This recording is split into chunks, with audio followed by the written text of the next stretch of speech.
बच्चों English aptitude test का बहुत ही अहम पार्ट है और बड़े वैरायटी के क्वेश्चन आते हैं। वोकेबलरी में एक तो वर्ड दिया होता है कि उसका साइनोनिम या एंटोनिम बता दो। बाजू का तो एक पूरा सेंटेंस होता है, जैसे कि it is impossible to parents to shield their children from every danger. तो शील्ड अंडरलाइन है, आपको चारों ऑप्शन में देखना है कि शील्ड का साइनोनिम क्या है।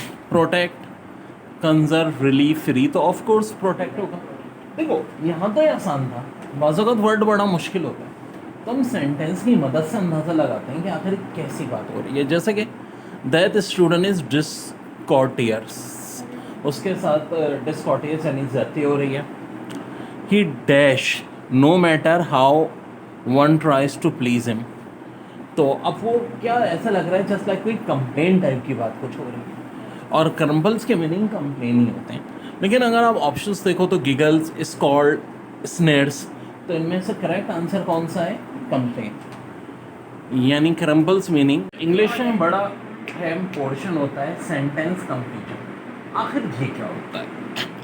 एक सेंटेंस दिया होता है और इसमें एक ब्लैंक फिल करके सेंटेंस को कंप्लीट करना होता है। तो मेरे भाई इस ब्लैंक में क्या होगा? ऑफ कोर्स ये ऑप्शन में होता है। तो पहले सेंटेंस पढ़ो। Since she believe him to be both candid, बहुत अच्छा दोस्त, and trustworthy, she refuse to consider the possibility that his statement had been dash, irrelevant, facetious, mistaken, critical, insincere. तो देखो बड़े क्लोज ऑप्शन है।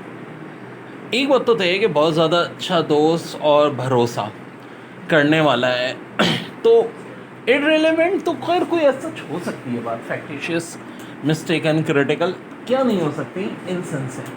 तो करेक्ट आंसर यहाँ क्या होगा? इनसिंसियर।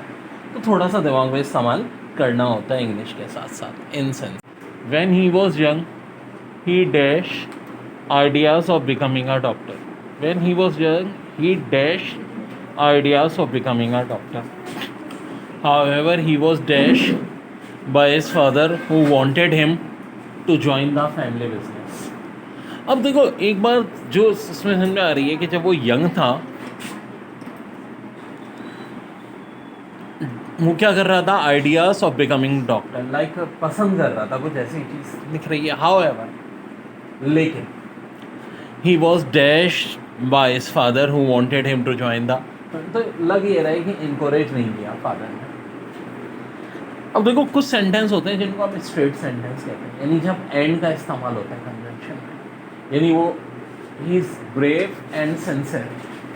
लेकिन जब बट का इस्तेमाल हो, मैंने भी लफ्ज़ लिखा था, इविल बट जीनियस या जीनियस बट इविल, तो ये डिटोर सेंटेंस कहलाते हैं, जब यानी सेंटेंस के मीनिंग उलट रहे हो। हाउ एवर भी आए तो इसका मतलब है बात उल्टी हो रही है, यानी वो बनना डॉक्टर चाह रहा था लेकिन अब्बा ने मुखालफत की, कुछ ऐसी सिचुएशन है।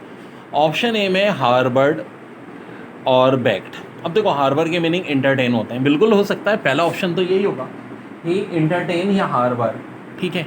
Ideas of becoming doctor, how ever he was dash बाइस, तो बैक तो नहीं किया होगा, क्योंकि देखो बैक का मतलब तो होता है सपोर्टेड, लेकिन अब्बा क्या चाह रहे हैं कि फैमिली बिजनेस कर दो। नहीं भाई। अगला वर्ड है इंटरटेन और डिसयूज। जी हाँ, यही होता है। इंटरटेन के मीनिंग भी यही होते हैं, हार्पट करना यानी कि इंटरेस्ट लेना था, लेकिन क्या वर्ड?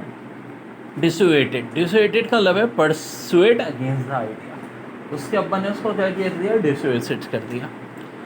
इसमें आप देखो जिस तरह रेपुटेटेड के मीनिंग होते हैं शर्न, एस्चीव्ड, प्रेज, यहाँ उसके भी कोई तुक नहीं बनते थे। ऑप्शन सी है एस्चीव्ड या इनकोरेज।